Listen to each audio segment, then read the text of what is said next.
Hello, we're the Proprioception trainer team. I'm Lily. I'm Karina. And I'm America.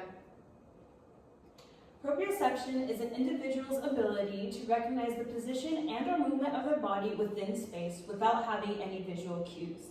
After an individual undergoes stroke, they are very likely to lose their basic motor skills. This includes finger proprioception. Through the integration of robotics into rehabilitation methods, it should be noted that there have been great benefits when trying to treat patients with impaired proprioception. So our problem today is that after individuals undergo stroke, they are likely to lose their finger proprioception. However, there aren't many devices that are accessible to these patients that focus on retraining finger proprioception. So our solution is to develop a game that helps assist that neurological rehabilitation of finger proprioception, specifically looking at the index and middle finger.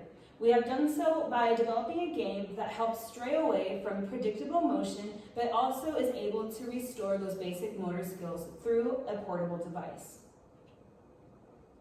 For this quarter, we implemented code for a device that allows post-stroke patients to train that finger proprioception of the index and middle finger.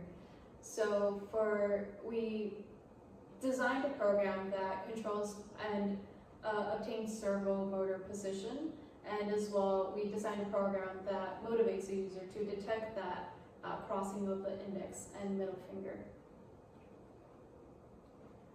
There are 4 requirements that we implemented to our code. The first requirement is the range of motion. We agreed upon the degrees of 67 and 112 degrees. These were chosen because to us, these were the most comfortable position as to how our fingers would move without adding any strain to them. The speed that we chose was 0.44 radians per second. This was also something that was experimentally tested, so that speed seemed adequate to also omit strain of the index and middle finger. The genre of music that we chose was classic rock. Through research, we realized that people 65 years and older are more prone to listen to classic rock, and this also correlates with post-stroke patients, that individuals who are 65 years and older that are more probable to get a stroke within that age. And so classic rock seemed like the genre to go. And the song we chose was Help by the Beatles. Additionally, we also omitted visual and audio input, so the user will strictly rely on their proprioception senses. This is a diagram that depicts our programming. So for our game, we need the music running and the servo motors moving. And so we had to use threading, in which 2 threads are activated at the same time. So the music will start playing and also the motion of the servo motors will start. And within the device, there's a button in which the patient is gonna press when they sense their index and middle fingers crossing, and the program will receive a voltage input. And it will also receive the location of the left and right servo motors. And the program will ask, does the left servo motor equal the right servo motor?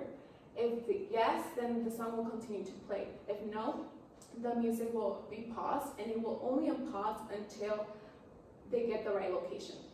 And this will continue until a full song is played.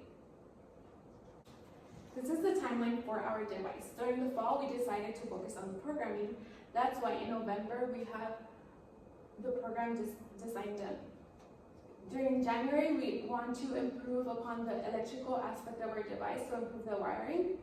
During February, we want to focus on the mechanical aspect. So we will be using CAD and updating the manufacturing. In March, we want to focus on the code again to improve it by adding more levels, specifically updating or adding more speed levels for more advanced users. Advanced users means like people who are less impaired. In April, we want to test the device on healthy individuals, and in May, we want to test the device on post-stroke patients. And after analyzing the data, we will update the requirements and update our code. you.